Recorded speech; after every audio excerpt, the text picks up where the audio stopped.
If you want to extend the outdoor season in the cool fall weather, then you might want to check out one of these heat lamps. What's happening, Panda Nation? Peter Von Panda here. Fall is my favorite time of year. One, the cool air gets rid of the bugs, but then all of the leaves are changing beautiful, beautiful colors here in the Midwest, and it just gets a little cool sometimes sitting outside. And I like trying to extend the outdoor season as long as possible because we will eventually have to go indoors and huddling up and hibernating for the winter. But to extend the outdoor season, I picked this up. It's from Amazon. It's an Amazon Basics commercial patio heater. You've probably seen things like these before. Now, what's interesting about this one is that you can get them in stainless steel. I think that's kind of the more common color. I think this is stainless steel, but it's in a Havana bronze finish. So I just thought it might look a little more antique-y, less industrial, that kind of thing. Comes in this box. It's kind of heavy, but I was able to move it, no problem. Now, I thought I would set this thing up, put it in a propane tank, and see if it works. Let's try it out. So let's see what we get here. This is what it'll kind of look like. You're probably familiar with these. I think they worked, at least the ones I've tried. You know, they produce flame up here, project that heat down. Pretty cool. So this is everything that we get, and I'll be honest, in many cases, I open up a little project and I'm like, yeah, I could probably figure this out without the instructions, but in this case, I don't think so. So the first thing we have to do is weight down this base. This little cap looks like it comes up. It says to fill it with sand or water. And honestly, I prefer to fill it with sand, but I don't have any. So I'm gonna grab the hose and fill this with water. That's gonna hold it down. All right, filled with water. Now we have two holes on this side, and we are going to attach the moving wheels just like that. So what you're gonna need are these small bolts right here and the tool that's included to install them. So let's get the wheels on. All right, the next thing that we put on are these arms that will kind of create the space and the structure for housing your propane tank. They will go into these little holes there. You're going to still use the same small bolts that you use to assemble the wheels. So we're going to put these on here, and then you can see this curved part will curve in because then there will be a flange with the post that will go on the top there. So let's just get these bolted to the platform first.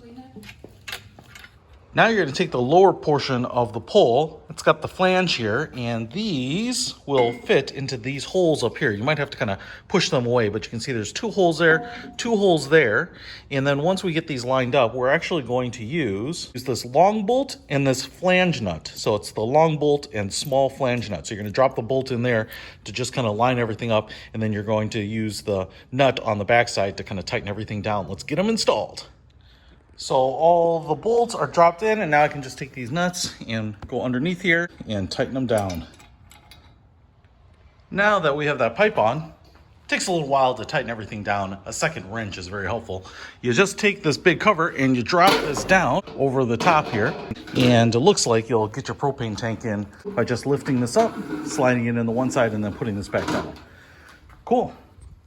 All right, now we're on to the heavy-duty business end of this. You can see on this heating element, we have 3 bolt holes right there, and you are going to use these 3 studs, not me, these studs and these small washers, and the washer will go over one end of this, and then you will screw the end into the top of the heater right here.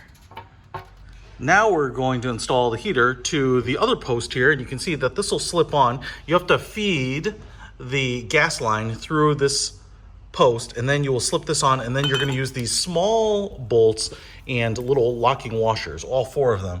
So you'll bolt it in on all 4 sides. Okay, now we have to attach the reflector to the top. It comes wrapped in this like blue plastic, so you got to remove all that. And then these pieces, 4 of them, will form a circle.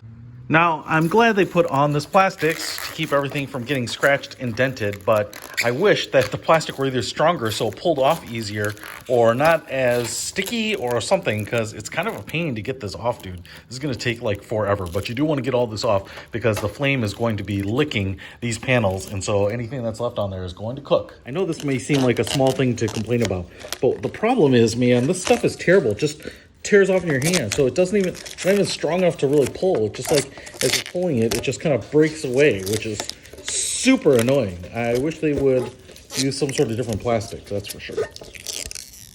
Okay, once you get all the terrible, horrible, no good plastic off, you have to start stitching these together. So obviously it'll be slightly conical. You want it shaped so that it's going down. You'll put that centerpiece in there, and basically it's a reflector to reflect the heat down. But as you can see, you can put these together and you have little holes there, and you are going to use these small screws as well as these little cap nuts. Okay, putting this thing together was pretty tedious. Again, I'm gonna complain about the plastic that's on here. I can tell you that the little cap nuts, I think, are all gonna point up. So you're gonna put the bolt through the bottom. If you have a Phillips head screwdriver to brace in the screw from the bottom, that's gonna help as you're tightening them down. But now that I have this little UFO-like umbrella top done, I'm going to install it on the heating element right there.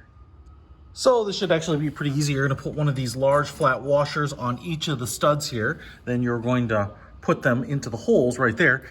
And then you're going to use these wing nuts and a washer on the top to bolt everything down. And then we're going to lift this up. You're going to snake the propane hose down through here and then just screw it onto the top here. Let's get her installed. Man, we are in the home stretch now.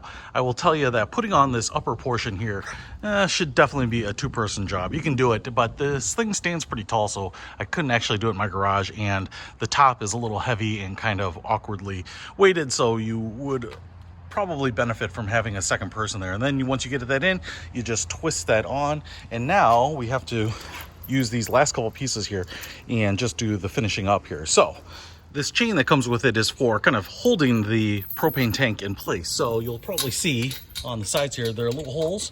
Just hook one in there and the other one right here. And when you put in the propane tank now, it will stay in there.